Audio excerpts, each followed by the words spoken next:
Wontumi's detention at EOCO. Right now, members of the minority caucus have marched from Parliament to EOCO offices, led by the minority leader Alexander Penyomakin, demanding release of Chairman Wontumi, asking that the bill conditions be reviewed. Let's take you there live right now. Right, Kamini. So what you're seeing right now is the situation at the Office of the Economic and Organized Crime. This is where it is all happening at the moment. You see, police visibility has increased other than it is usually like on a normal day. A lot more police officers are here right now. Now, if you look right there, you would see that traffic has been diverted as we speak. So for those vehicles, for people who would like to go through to the Crime and Criminal Museum, they now have to use this road, and that's the Stadium Road, because access to the main road here has been blocked as a result of the minority position here. So we'll get closer to what is happening right now, and we'll engage with a few other people, and we'll know exactly what is happening. Now, what we're seeing right now looks like members of the minority who are sitting on the floor. Now, these members of parliament, including the minority leader Alexander Penyomakin, as well as some other members of parliament, you can clearly see deciding to sit on the floor. And this is once again in protest of the continuous detention of the Ashanti regional chairman of the NPP, and I'm talking about Bernard and Chibuesiako Chairman Wontumi. So we see these members of parliament seated on the floor, and it is, like I said earlier, in direct protest against what is happening. We'll try and see if we'll be able to speak with a few of the members of parliament. So that is the minority whip, Anodon Prayer, who you can see is trying to regulate what is happening here right now. Let's get closer to these members of parliament and have a word or two with them. Honorable, thank you. You're live on TV. Talk to us. What more? To what extent will this sit down bring to you? We expect that we're in a resting mood. We would get up and we'll wait till we see our brother. That's why we are sitting. It's resting. Right. Thank you. So the members of parliament, we're being told that they will not be speaking with us right now. But Frank Anodon is the minority whip, so he's coordinating what is happening right now. You can see the Deputy Minority Leader Patricia PJ. Well, she is standing. I'm sure it's for obvious reasons, but all the other members of parliament have sat right on the floor in the middle of the road. They are chanting patriotic songs. You can hear them loud and clear, chanting patriotic songs, singing the national anthem, for instance. So that is exactly what they are doing right now. That is exactly what they are doing right now. What you're seeing right now is what is happening.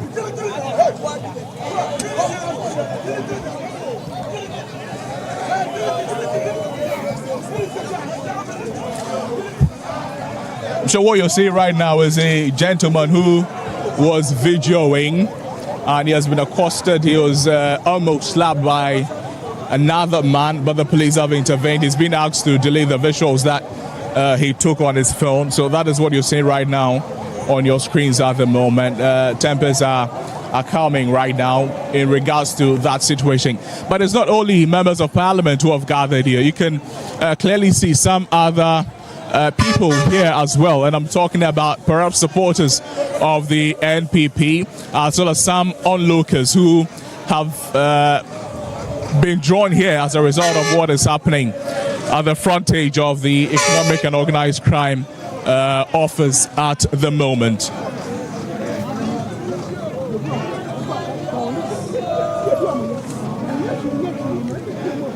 And Kamini, we would have loved to be able to speak with a few members of parliament, but right now what we're being told is as they are seated on the floor in the middle of the road, they will not be open to engaging with the media now. There have been a few engagements earlier, and their demand is simple, that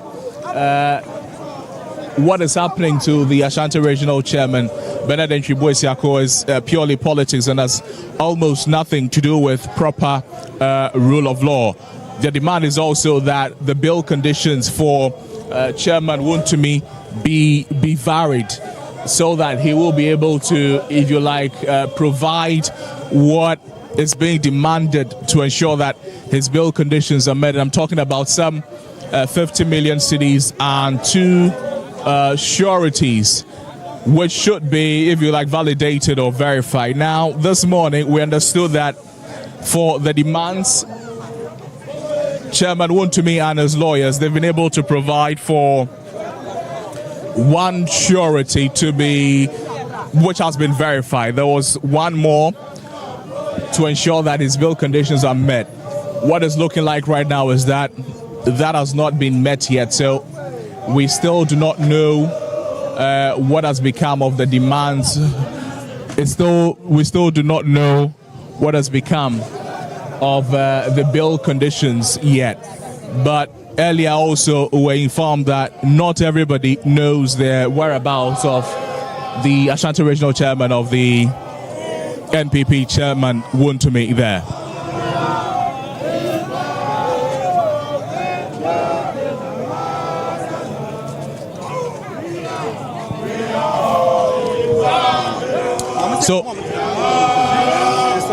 So they're chanting patriotic songs right now. Let's listen to some of the songs they're singing at the moment.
I'll bring you more sound from that sit-in protest on the frontage of EOCO, this time by members of the minority caucus in Parliament, led by their leader, Alexander Apenyo-Markin. The cause for which they are there is pretty simple: release Chairman Wontumi, review down the bail conditions that have been given him, some 50 million cedis, and 2 sureties. We understand that one of those conditions has not been met. Based on what the MPs have communicated to the press so far, it would appear the 50 million cedi worth of wealth is the difficulty that they're having at the moment. The minority leader on the floor of Parliament just before they walked was very emphatic on what they needed. He thought that Chairman Wontumi is unwell. Remember that this is the 3rd day since he's been in detention of EOCO, but he spent 2 nights there already. On the first night, after hours of interrogation, he had taken ill and was taken to the hospital as a result of that. Yesterday, he was granted bail. We know that, and if you've been watching us, you know we reported to you he was unable to meet those bail conditions, which meant that he stayed there in EOCO's detention. Whether or not he had been released from hospital and in EOCO's headquarters remains unclear. But we know that he is still in EOCO's custody, right? And so now what the Minority Caucus is asking for is that release him and release him now. The bail condition is too high. He's unwell and he needs to be attended to properly, medically speaking. And that is why they have embarked on this sit-in protest in the frontage or on the frontage of EOCO's offices here in Accra. I just want to show you or tell you that indeed a few of the things that the minority leader has said already. He wants them to vary the bail terms. The man is unwell. He is in their custody. They know, and I'm telling our friends in the NDC, treat others the way you expect them to treat you. That is from the minority leader, Alexander Apenyo-Markin. We should take you there shortly once we get the connection back to our reporters on the ground. In the meantime, let's have a quick chat with Richard Kumado, who is a security analyst with extensive knowledge of national security operations. Richard, here we are again. We've spoken about supporters going to the frontage of EOCO. This time, the Minority Caucus members themselves have decided to take it upon themselves to demand Chairman Wontumi's release. What readings are you making of this? Definitely, there are two ways. Either they will allow them in as visitors to EOCO, and they will comfortably give them a chair and the issues to be explained to them. Or number two, they will leave them outside. And once they are outside, it means that the level of respect given to them as members of parliament is taken away from them, and they'll be there as any other person. Number three, which is more important than number two and number one, is that when they misconduct themselves, they'll be treated as people interfering in law enforcement operations, and they could be charged collectively or individually. I think what we are doing in Ghana is to create the premise where the limits of law enforcement officers will be curtailed, and individuals' rights will be projected far above what the tenets of the Constitution say and the laws that establish these very institutions, which are critical to the safety and the stability of the state. So I think we need to manage it in that particular manner. Other than that, it will become very difficult for law enforcement officers to do their job without much interference in the manner we are seeing. I see. Let's look at the demands they are making on EOCO for EOCO to review down or vary the bail conditions, 50 million Ghana cedis and 2 sureties. From your experience in the operations of national security, is this possible? Should they have gone about this a different way? No, I think they should have used the court, speak to the Attorney General in that regard. And number two, it can be done, but it depends on the conduct and the action of the particular person involved and those who are supporting him or her. If you look at the two scenarios, what happened to the Kasua MP when NDC was in opposition at the Cantonment police station, and what took place in the front of EOCO? If you use the two as a case study, then you will realize that the elements are different, the core components are different, the issues are different, and therefore they are being handled differently. In this particular case, there's a particular situation of our brother Wontumi, who has come at a crime investigation or has some questions to be answered. Peculiar in the sense that he is not too well, according to the report. People representing him in terms of the law and the national structure is at stake and the political angle. I think we are doing the right things by using the wrong channels, and those leading should have exploited some other means instead of the procedure they have chosen. Once you come headlong against law enforcement officers who know what they're about and they know the person you are defending have questions to answer, they could create some level of problems for you and the person. And I think we need to manage it properly so that we don't exacerbate the already fragile democratic space we have in this country. Hey, Richard, hang out with that a little bit more because I want to take us back live to the EOCO offices where the Minority Caucus is gathered at the moment. Let's take a look at some sights and sounds from there right now.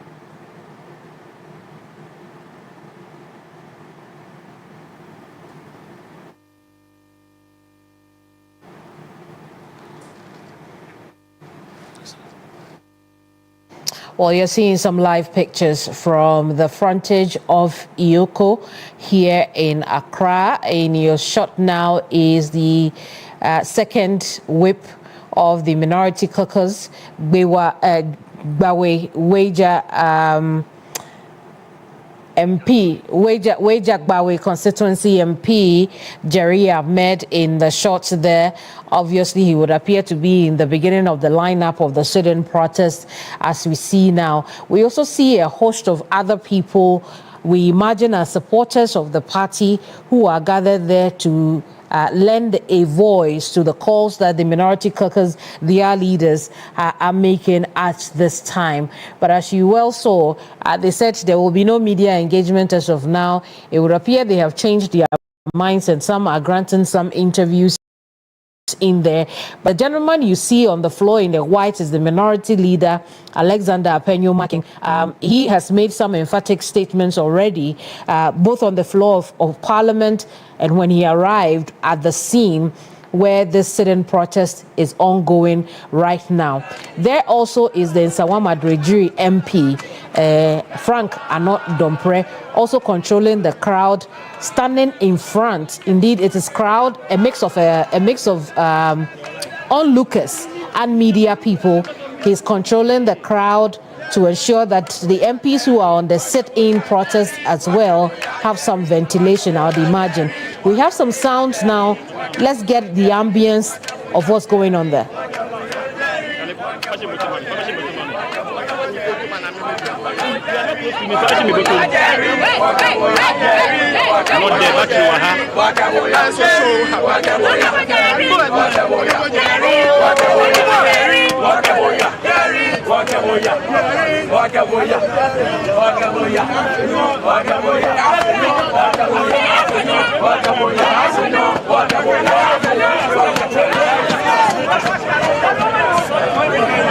Charlie.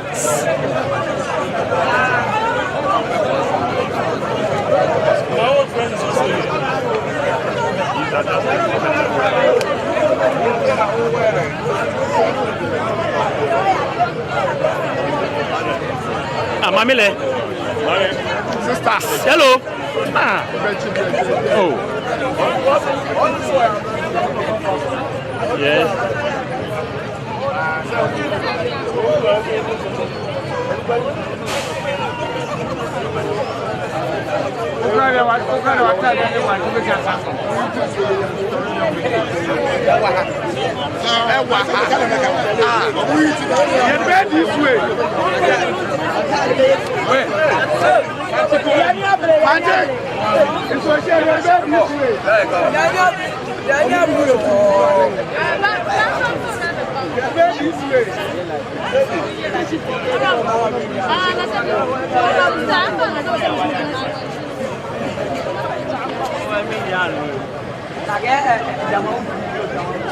We are still looking at some live pictures from the offices of EOCO here in Accra.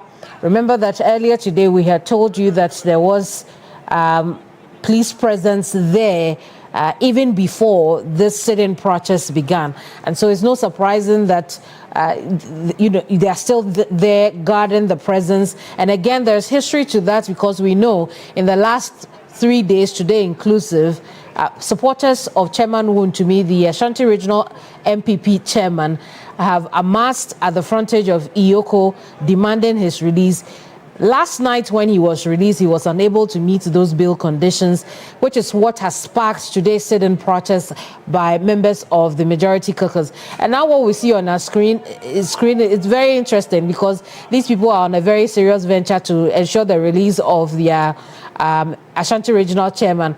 But there they are also being forced to exchange pleasantries with supporters of the party and some onlookers as well.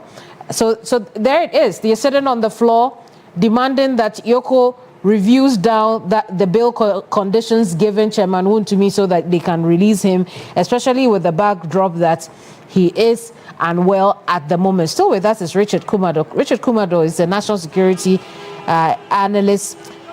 He has extensive knowledge of national security affairs. Indeed. So let's continue our conversation, Richard, while we look at those live pictures from there. And what I see now, it would appear police have brought in reinforcement, crowd control reinforcement, so to speak. We have seen the FPU before. Can we listen to that engagement between the crowd and the police reinforcement vehicle? Yeah, definitely, I can hear some conversations going on there. No, hang on for me. Let's listen to some live sounds from there. As far as that engagement is concerned, it would appear the crowd is blocking the movement of the police van, the police crowd control van. Let's listen to that ambience and then come back to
No, the car is already right in the middle of the road. You are a police officer. Why do you want to drive your mother? But this is a public road. I understand. It has been blocked. What do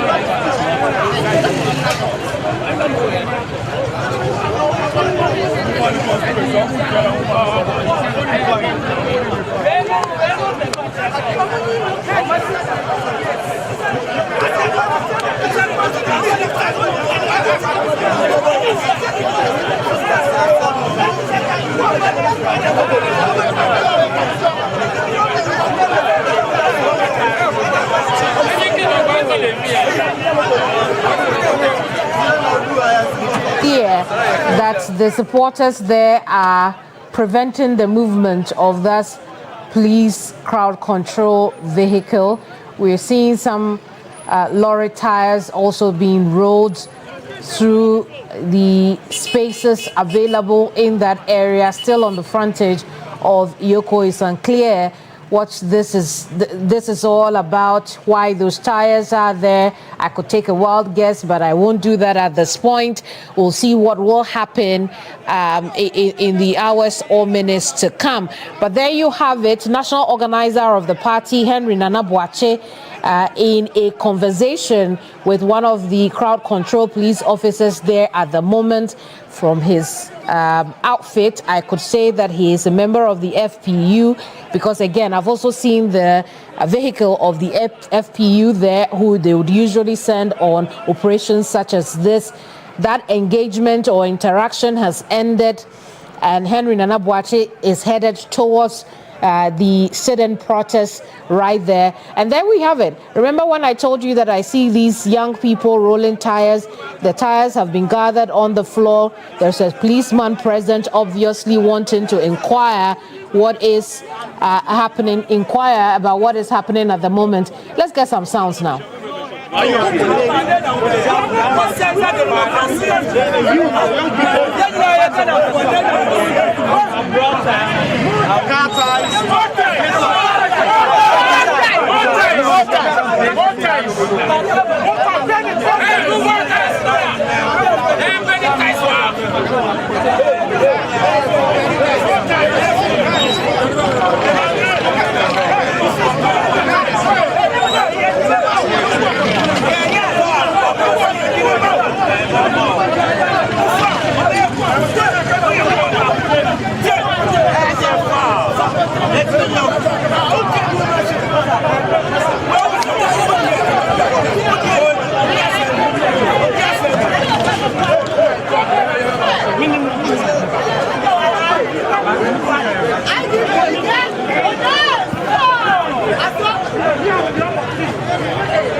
Live pictures from EOCO where a mix of supporters, onlookers, media personnel, and members of the minority caucus in Parliament have gathered on the frontage of EOCO. Why are they there? The minority caucus members say they want Chairman Wontumi released immediately. But again, those tires have been used as some form of a barricade, but we also see that some party members are removing the tires the young people had gathered and were blocking the streets in front of EOCO with. We also saw that huge boulder rocks of sorts that was put in the middle of the road as well. That has also been removed, I would assume. But there you have it, live pictures there. The police are there to keep order, to keep people safe. Hopefully it is all that will happen. But I do have my security analyst and over the telephone with me. Let's have a quick chat while we look at those live pictures from EOCO right now. Richard, like I was saying earlier, if you've been following the pictures, it would appear young people who are, members of or a part of that crowd are becoming very, very excited and are already starting to pull tires and blocking the road in front of EOCO and the likes. You're a security person. How are you analyzing this whole situation? I think it's insubordination and misconduct led by parliamentarians who should have known better. I would love to call for high levels of discipline actions against those who led this particular action to the EOCO office. You remember that even if you talk about the bill conditions and terms, this year, some other people have their bill terms review when they use the court procedure. And I want to believe that actions and conduct of this particular nature is becoming a threat to the state itself and is more likely to create insecurity within the premises of EOCO or within the catchment area, knowing that it's a busy vehicular traffic area opposite to the Supreme Court, and the other side is the hockey court and the Kwame Nkrumah Mausoleum. And so even though it's not a security zone, but we can say it's a sensitive zone. And activities within this particular zone will have to be measured. And people who operate there will need some level of restrictions or statutory laws to grant them that permission. What we are seeing is lawlessness and it's high levels of indiscipline. But I'm thinking that politically, this year, If you remember, when Mahama Yariga made a comment on the floor of the House, I came to say that he got it wrong. And this particular arrest and investigations wouldn't stop now. I think the leadership of NDC and NPP in Parliament, they've gotten it wrong. And I think it is a high time they go back to the House and they look at how they relate when it comes to issues of investigations and safety and public safety, in particular, and security assurances where national security institutions are involved, because the approach and methodology is far, far below the status of people in Parliament, particularly the leadership. Indeed, and Richard, this poses a security challenge for the police at this time, especially because of the location of EOCO, very close to the central business district, if you like, and then also, I just saw a little child in school uniform wade through the crowd trying to make her way to home, I suppose. And that also, is a challenge that the police will have to deal with, separating the crowd who are there for Chairman Wontumi's sit-in protest and, people who are going about their daily activities. What would be your recommendations to the police on how to ensure that, everyday people who are going about their daily activities but need that stretch of the city are safe? Now, I think high levels of circumspection and high levels of professionalism when it comes to crowd control will be demanded of the law enforcement, particularly the police. My fear and my concern is that we are creating a premises where, if care is not taken, one of these gatherings could trigger a standoff between law enforcement officers and civilians. And when that happens, vulnerable people get caught in between, and the levels of severity and vulnerabilities could be high. And there could be casualties on both sides, particularly civilians who might find themselves at the wrong place at the wrong time. We need to call these people to order. One way of doing it is to get everybody arrested and carry them somewhere.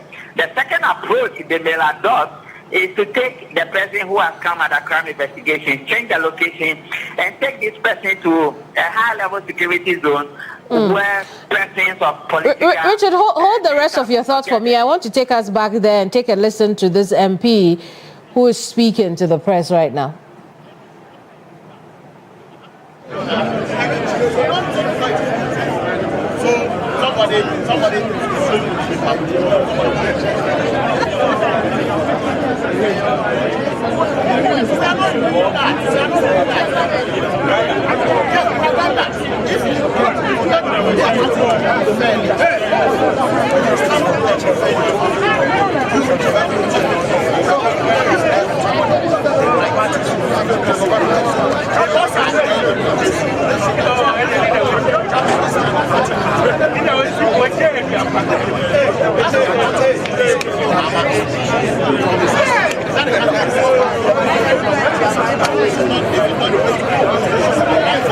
Indeed, Richard, you're making the point about arresting everybody, but isn't that a bit too brash, considering that the right to protest is one that is enjoyed by everybody?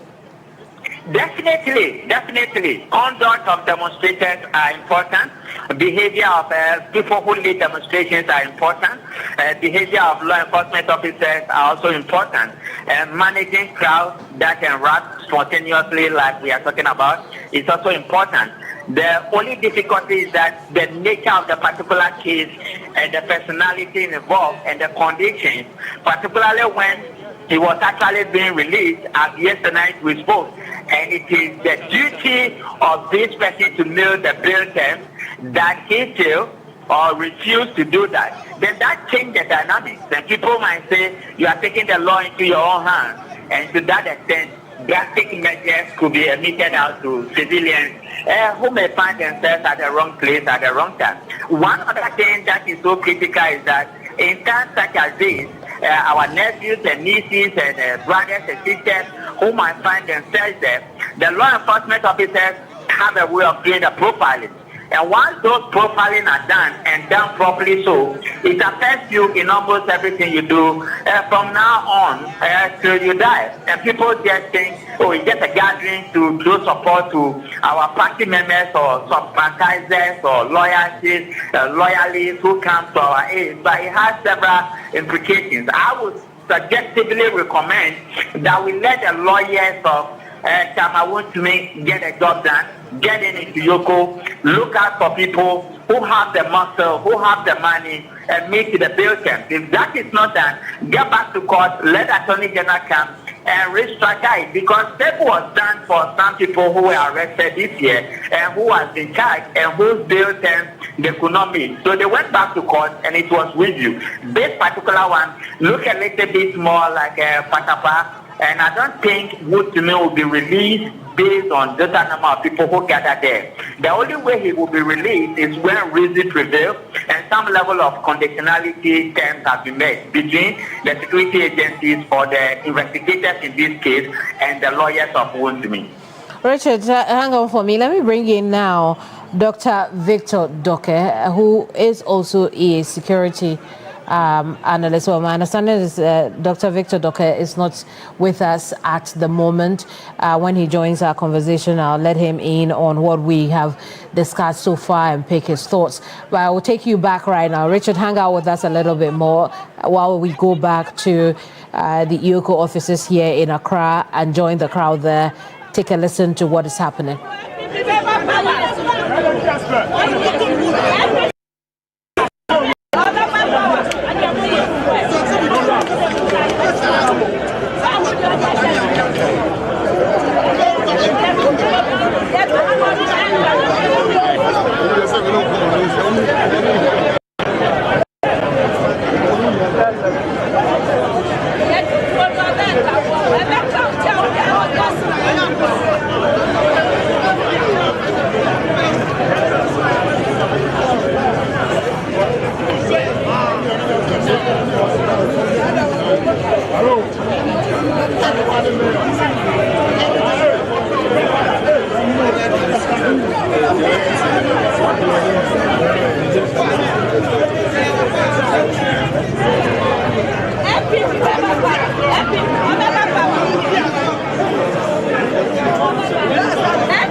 Again, another heated exchange between the police personnel and a section of the crowd there. And you know, it brings me to the question that all of this is very confusing because you are unable to tell who is a party supporter and who is a hooligan who is just infiltrating the crowd to cause mayhem. This would be about the third confrontation we're seeing between a section of the crowd and police personnel. At one point in time, you see a member of the party intervene. Very tricky, very difficult moment, I would assume, for security people. But I'll have you respond to that, Dr. Victor Doke. You're just joining the conversation. What do you think?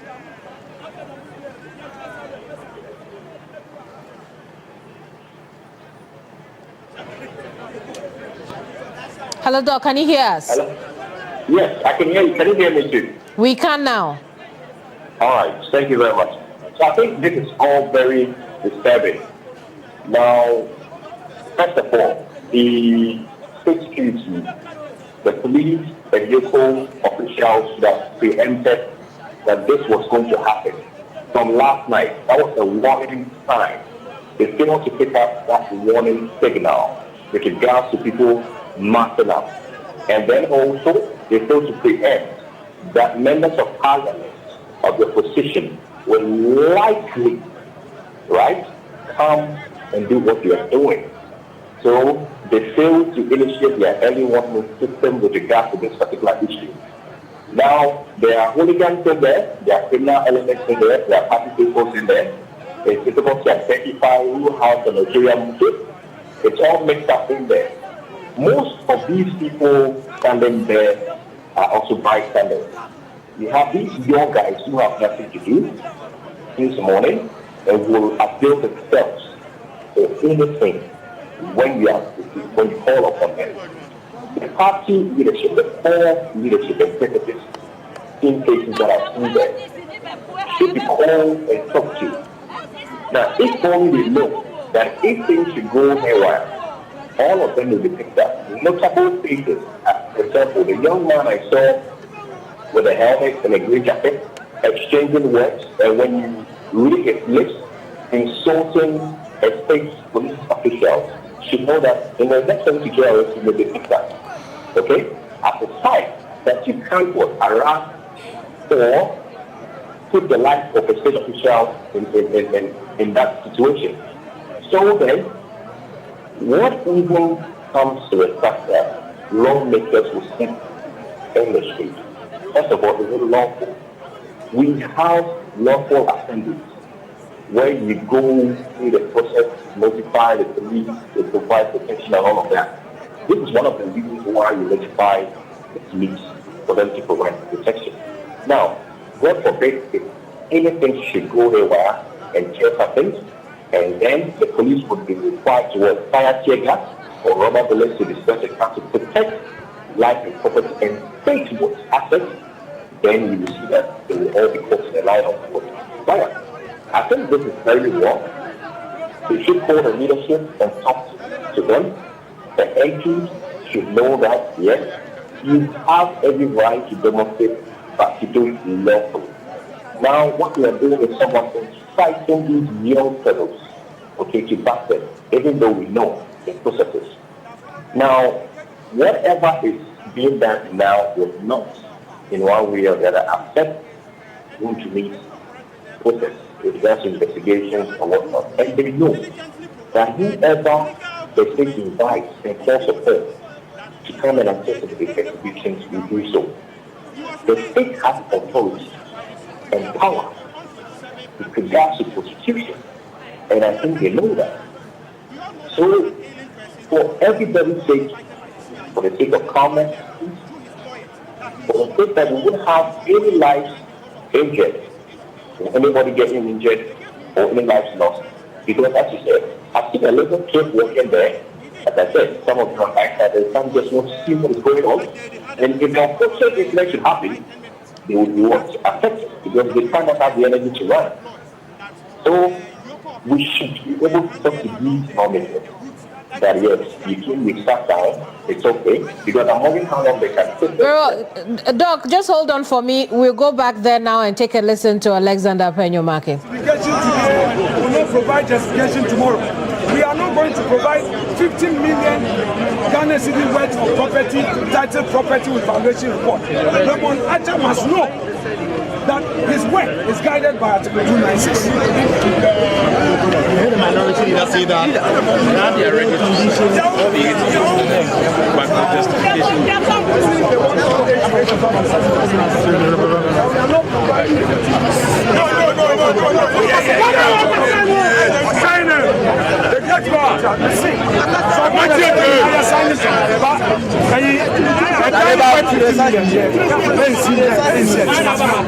They must know that they are guided by Article 296. Enough is enough. Saying that 50 million compensation are not met, they are not going to buy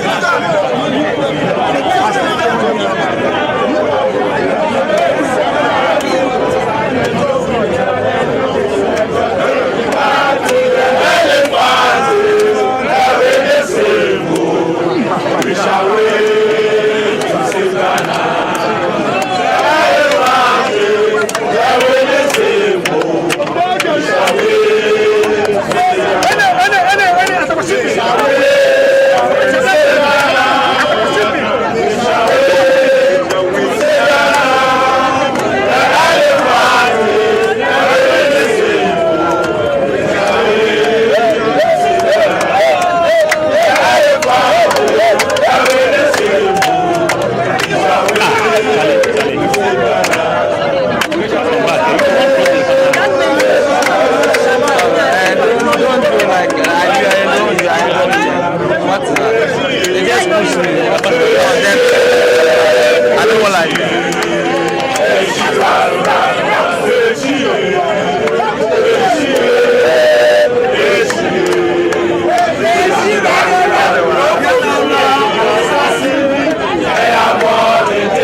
National Chairman Wontumi, we are waiting for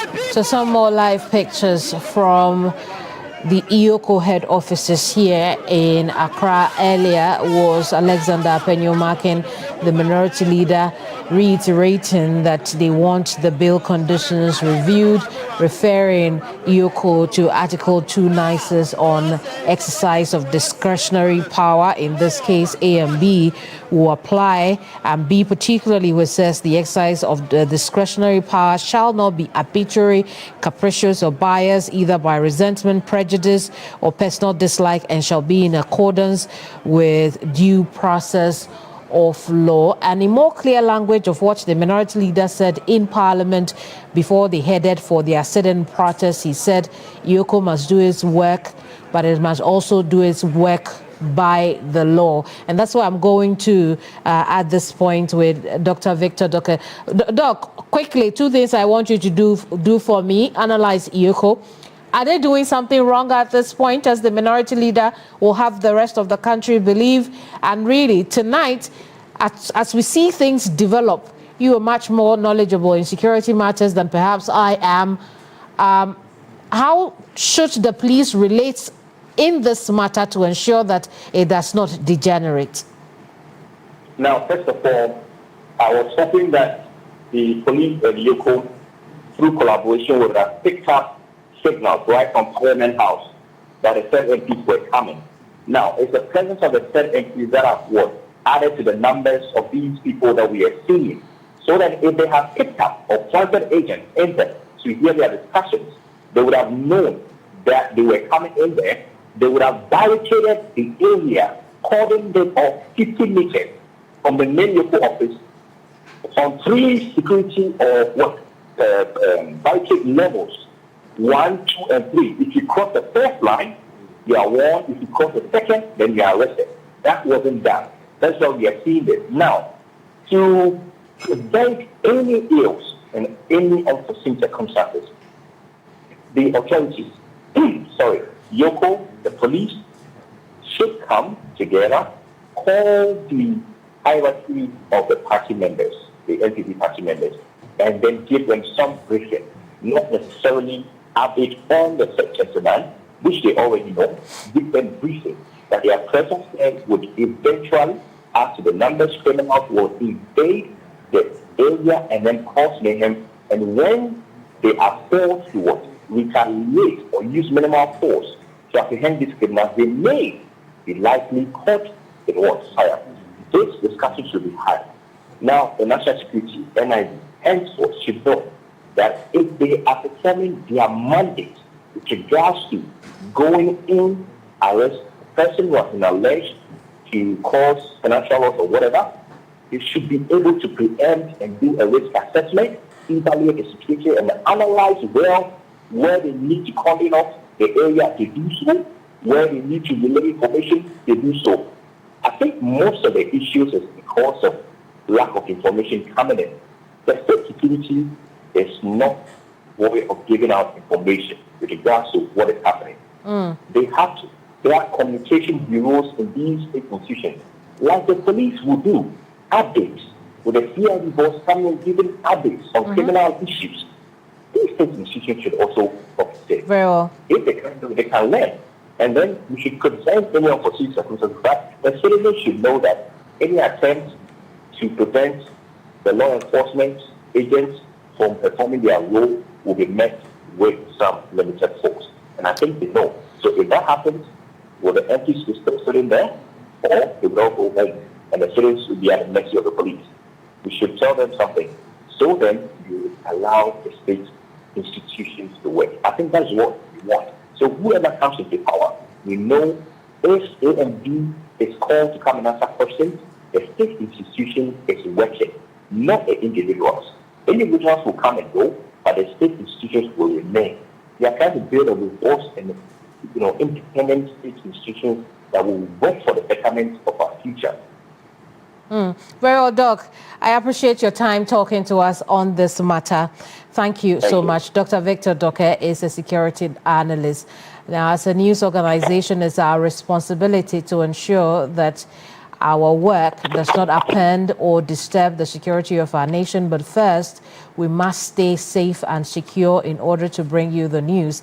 And that's why, as a news organization, we've taken the decision to end the coverage for now. We'll bring you more in later broadcasts starting at 7 p.m. with News 360.